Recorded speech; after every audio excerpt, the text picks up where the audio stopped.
Good morning students. आज हम 10th class का मैथ पढ़ने जा रहे हैं। First chapter real number. ठीक है, तो रियल नंबर में पहले हम देखेंगे यूक्लिड डिवीजन लेमा। ये क्या होता है? ठीक है, यूक्लिड बच्चों एक साइंटिस्ट का नाम है। डिवीजन मीन्स होता है डिवाइड, और लेमा लेमा क्या होता है? एक प्रूव्ड स्टेटमेंट जो पहले से ही प्रूव्ड है। लेमा मीन्स एक प्रूव्ड स्टेटमेंट जो ऑलरेडी प्रूव्ड है, उसे बोलते हैं लेमा। तो इसका मतलब क्या हुआ? इसका मतलब हुआ एक डिवीजन की प्रूव्ड स्टेटमेंट। ठीक है, एक डिवीजन की प्रूव्ड स्टेटमेंट। अभी एक्चुअली में है क्या, इसे देखते हैं। मान लीजिए मेरे पास दो नंबर है ए और बी। ठीक है, और ए है जो वो बी से बड़ा है। ठीक, तो हम क्या करते हैं, इस बड़े नंबर को यानी कि ए को बी से डिवाइड करते हैं। जब मैं ए को बी से डिवाइड किया तो सपोज करो मेरे पास ये आंसर आया क्यू, और यहाँ पर रिमाइंडर क्या है? यहाँ पर रिमाइंडर है आर। तो यूक्लिड डिवीजन लेमा क्या कहता है? जो ये नंबर होता है ना, ये हमेशा इन दोनों की मल्टीप्लाई प्लस में ये इसके बराबर होता है। मीन्स ए होता है B multiply Q plus R, remainder के बराबर होगा। तो इस लेमा के अनुसार जो ये नंबर है ए है, वो हमेशा किसके बराबर रहेगा? बी मल्टीप्लाई क्यू और प्लस में आर। देखो अभी आपकी समझ में नहीं आया होगा, थोड़ा हम और इसे इजी वे में समझने की कोशिश करते हैं। देखो यहां पर कौन होता है? यहां पर लिखा होता है डिविडेंड। ठीक है, यहां पर होता है डिवाइजर, यहां पर होता है रिमाइंडर, और यहां पर कौन लिखा होता है? क्वेश्चन। ठीक है, अब देखो यूक्लिड डिवीजन लेमा के अनुसार जो डिविडेंड होगा ना, जो डिविडेंड होगा, जो डिविडेंड होगा ये किसके बराबर आएगा? ये बराबर आएगा डिवाइजर मल्टीप्लाई क्वोशिएंट प्लस में रिमाइंडर। ठीक है, तो एक स्टेटमेंट बन गई और ये हर एक डिवीजन के लिए ट्रू है, तो इसलिए इसको नाम दे दिया यूक्लिड डिवीजन लेमा। अब देखो इसे हम अगर वेरिएबल की फॉर्म में लिखूं तो ये क्या है हमारा? ये है हमारा ए, और ये क्या है हमारा? देखो डिवाइजर होता है ना, यहाँ पर देखो डिवाइजर, ये क्या है हमारा? बी। और क्वोशिएंट, ये क्या है? क्वोशिएंट यहाँ पर लिखा होता है क्या है? देखो यहाँ पे ये हमारा क्यू, यानी कि बी क्यू, और रिमाइंडर क्या है मेरा? आर। ठीक है, बस ये हमने वेरिएबल की टर्म में लिख दिया। ठीक है, अब देखो जो ये इक्वेशन है ये हमारी यूक्लिड डिवीजन लेमा कहलाती है। ठीक है, अब सुनो एक बात और ध्यान से सुनते हैं कि जो ये आर रहेगा ना, देखो जो ये आर की वैल्यू रहेगी, ठीक है, मीन्स जो रिमाइंडर रहता है वो बच्चों या तो रहता है जीरो, ठीक है, या तो रहता है जीरो या जीरो से बड़ा। इसका मतलब है या तो जीरो, सॉरी इसका मतलब ये है कि ये जीरो के बराबर रहेगा या जीरो से बड़ा। बात एक ही ट्रू होगी एक बार में, या तो जीरो या जीरो से बड़ा। और हमेशा ये डिवाइजर यानी कि बी से छोटा रहेगा, ये बी से छोटा रहेगा। वैसे आपने देखा होगा कि जो रिमाइंडर रहता है बच्चों, या तो वो जीरो हो जाता है या जीरो से बड़ा, बट जिससे डिवाइड करते हैं मीन्स बी, उससे हमेशा वो छोटा रहता है। आप किसी भी डिवाइडर को देख लेना। ठीक है, अब ठीक है, ये तो हो गया हमारा यूक्लिड डिवीजन लेमा। ठीक है, इसे ऐसे लिख लो या इसे ऐसे लिख लो। ठीक है, अब इसे देखते हैं, एग्जांपल के थ्रू देखते हैं क्या ये ट्रू है। देखो जैसे मैं दो नंबर ले लेता हूं, एक तो ले लिया मैंने 7, एक ले लिया मैंने 19। ये बड़ा नंबर है, इसे मानो a और इसे मानो b। अब देखते हैं क्या a is equal to B Q plus R ही होगा। देखो तो मैं इस बड़े नंबर को छोटे नंबर से डिवाइड करता हूं, तब मैंने डिवाइड किया कितनी बार जाएगा? देखो ये गया 7 2 जा 14, कितना बचा? 5। क्या ये a है? देखो ये तो है a, क्या ये a इन दोनों की मल्टीप्लाई प्लस इसके बराबर आ रहा है? आ तो रहा। देखो ये a है, ये b क्यूब प्लस आर के बराबर ही तो है। देखो 7 2 जा 14 प्लस में 5 किया कितना हो गया? 19 तो हो गया, यानी कि बी क्यू प्लस आर लिख सकता हूँ इसको, ठीक है। तो मीन्स ये जो हमने स्टेटमेंट लिखी थी ना, ये प्रत्येक जो डिवाइड है उसके लिए ये ट्रू है, प्रूव्ड है, इसलिए इसको नाम दिया मैंने यूक्लिड डिवीजन लेमा, उन्होंने इसका नाम दिया, ठीक है। आगे देखते हैं, आप इसको आई थिंक समझ गए होंगे। देखो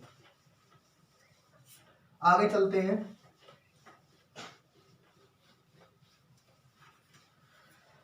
अब एक और इसमें टॉपिक है जिसका नाम है यूक्लिड डिवीजन एल्गोरिथम। देखो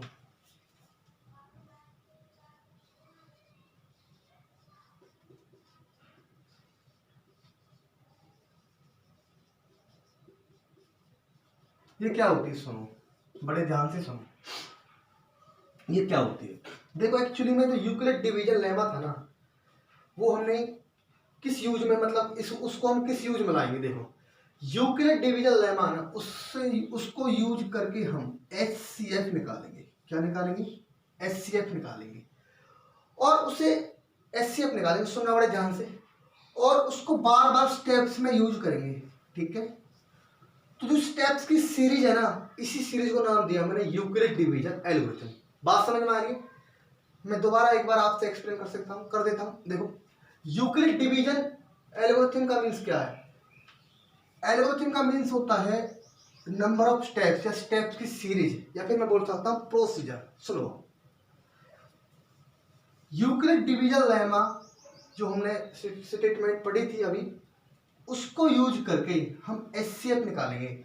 और HCF में वो Euclid division lemma bar bar step by step use होगा। तो वो स्टेप्स की वो सीरीज है ना, वो प्रोसीजर है, जो वही बोला जाएगा यूक्लिड डिवीजन एल्गोरिथम, ठीक है। एक एग्जांपल के थ्रू से हम समझने की कोशिश करते हैं। जैसे NCERT 1.1 का पहला जो क्वेश्चन है वो है use Euclid division algorithm, find HCF of this 135।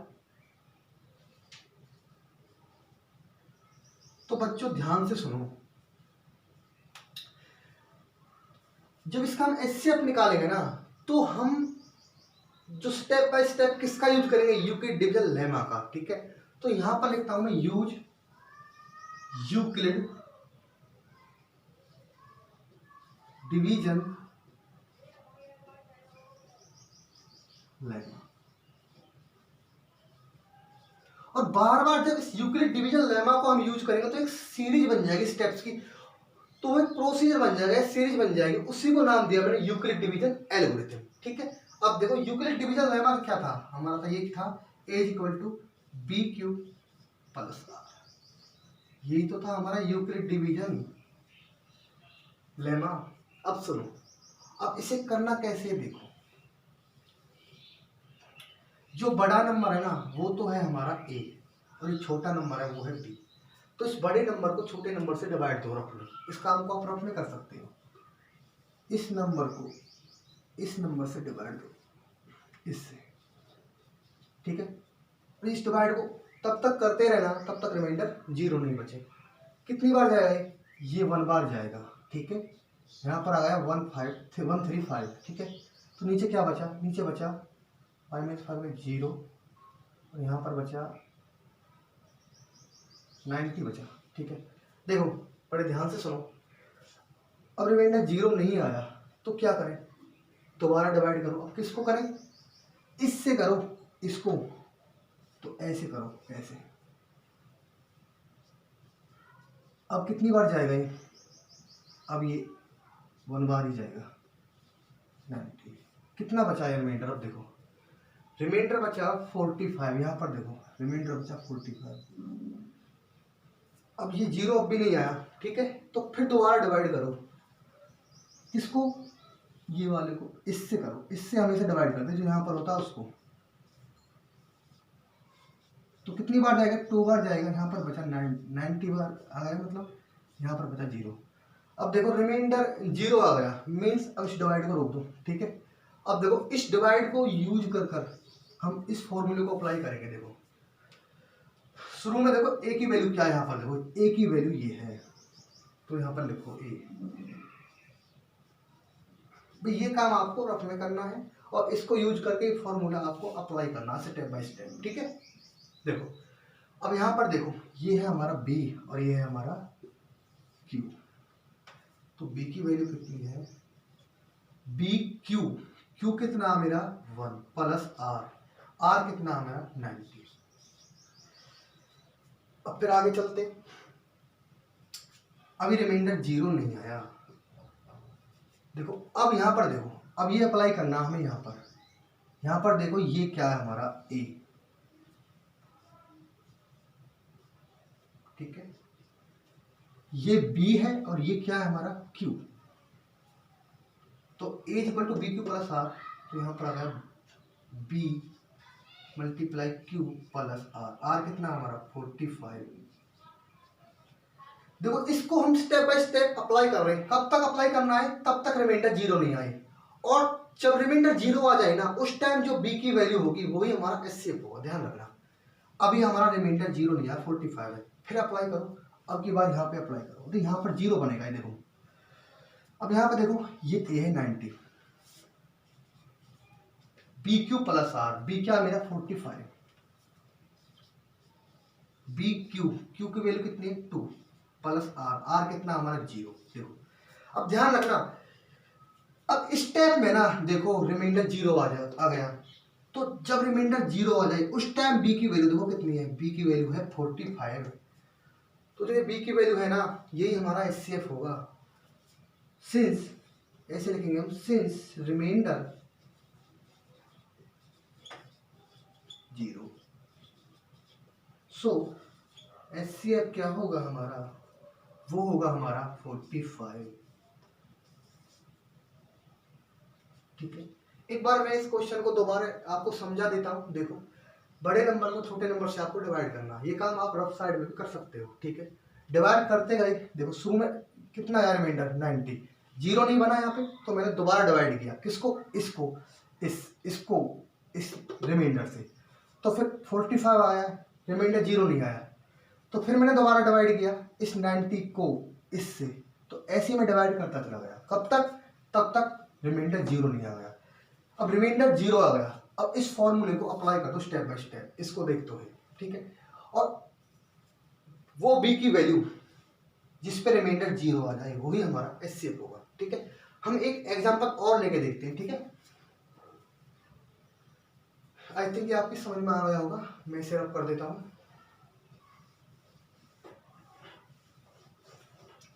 आप वीडियो को पॉज करके इसे उतार भी सकते हो।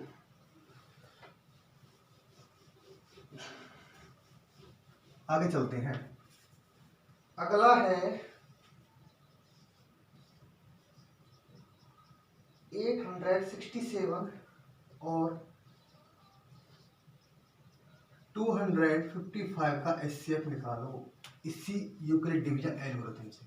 देखो बच्चों एक बात दोबारा मैं एक्सप्लेन कर देता हूँ। देखो बार बार मैंने अभी क्वेश्चन किया था तो उसमें यूक्लिड डिवीजन लेमा का यूज किया, और एक स्टेज ऐसी आई जिस टाइम रिमाइंडर 0 बचा, तो उस टाइम जो B की वैल्यू थी ना उसको मैंने क्या किया, एचसीएफ माना। तो जो ये प्रोसीजर था ना, जो बार बार मैंने स्टेप यूज किए, तो ये पूरे का पूरा प्रोसीजर था, यही था हमारा यूक्लिड डिवीजन एल्गोरिथम, और इस प्रोसीजर को यूज करके हम हर क्वेश्चन में एचसीएफ फाइंड करेंगे। ठीक है, लेकिन उस प्रोसीजर में ध्यान रखना यूक्लिड डिवीजन लेमा ही लगेगा। देखो अब जैसे ये है तो मैं क्या रखूंगा, यूज यूक्लिड डिवीजन लेमा। देखो क्या है, A is equal to BQ plus R, यही तो है हमारा यूक्लिड डिवीजन लेमा। अब सुनो, अब ऐसा करो आप, जो बड़ा नंबर है ना उसको डिवाइड करो छोटे नंबर से। ठीक है, तो बड़ा नंबर क्या है, ये वाला, इसको डिवाइड कर देते हैं किससे, 255 से। देखते हैं बच्चों क्या आता है, कितनी बार जाएगा ये जाएगा बच्चों हमारा, देखो 2 3 जा 6, 3 बार जाएगा ये। तो ये आ गया 3 5 जा 15 का 5 कैरी 1, 3 5 जा 15 प्लस 1 कितना हो गया 16, 16 का 6 फिर कैरी 1, 3 2 जा 6 और 1 कितना हो गया 7। तो यहाँ पर कितना बचा यहाँ दिया 2, यहाँ पर 0, 102। देखो अभी रिमाइंडर 0 नहीं आया तो फिर दोबारा डिवाइड करो, किससे? इससे करो, इसको 255 करना बच्चों डिवाइड। ये कितनी बार जाएगा? ये 2 बार जाएगा, ठीक है। तो कितना आया? 2 2 जा 4, 2 मल्टीप्लाई 0 0, 2 1 जा 2।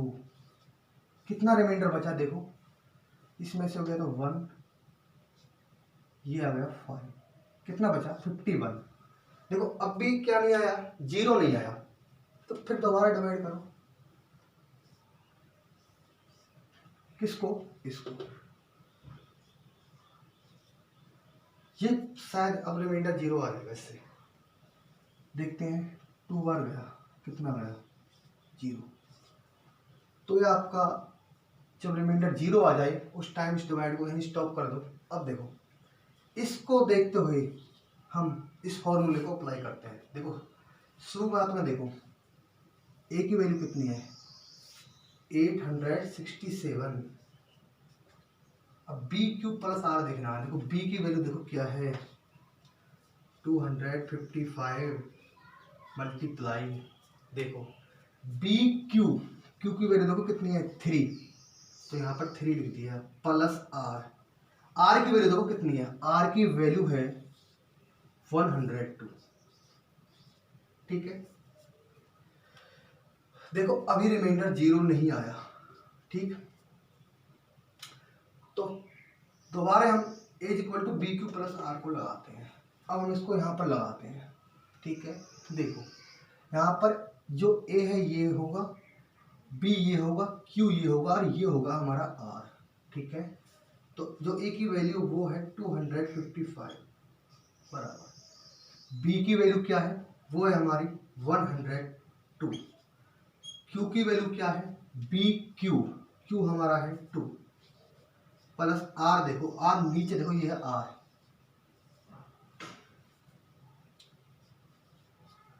अभी भी हमारा रिमाइंडर 0 नहीं आया, तो हम दोबारा इसको अप्लाई करते हैं। अप्लाई हम यहाँ पे करते हैं, देखो तो ये वैल्यू ये क्या बन जाएगी? अब ए, और जो यहाँ पर होता है जिससे हम डिवाइड करते हैं वो होता है बी। बी कितना है? 51। क्यू जो यहाँ पर आता है आंसर वो होता है क्यू, क्यू कितना है? 2, प्लस रिमाइंडर कितना है हमारा? 0, ठीक। तो ये कितना आया? देखो अब यहाँ से देखो रिमाइंडर की वैल्यू कितनी आ गई? 0 आ गई, ठीक। तो जिस रिमाइंडर मतलब जब रिमाइंडर की वैल्यू 0 आ जाए ना, तो उस टाइम बी की वैल्यू देखो कितनी है? बी की वैल्यू बच्चों हमारी कितनी है? 51। तो लिखो since reminder is 0, so HCF कितना होगा? जो वैल्यू बी की है 51, यही हमारा आंसर है। तो बच्चों आज हमने देखा यूक्लिड डिवीजन लेमा क्या होता है और यूक्लिड डिवीजन एल्गोरिथम क्या होती है। यूक्लिड डिवीजन एल्गोरिथम जो प्रोसेस है ना, ये पूरा यही हमारा यूक्लिड डिवीजन एल्गोरिथम होती है, ठीक है। तो जो बचे हुए क्वेश्चन है हम नेक्स्ट वीडियो में करेंगे, ठीक है। आप इसको ध्यान से रिवीजन कर लेना। Thank you.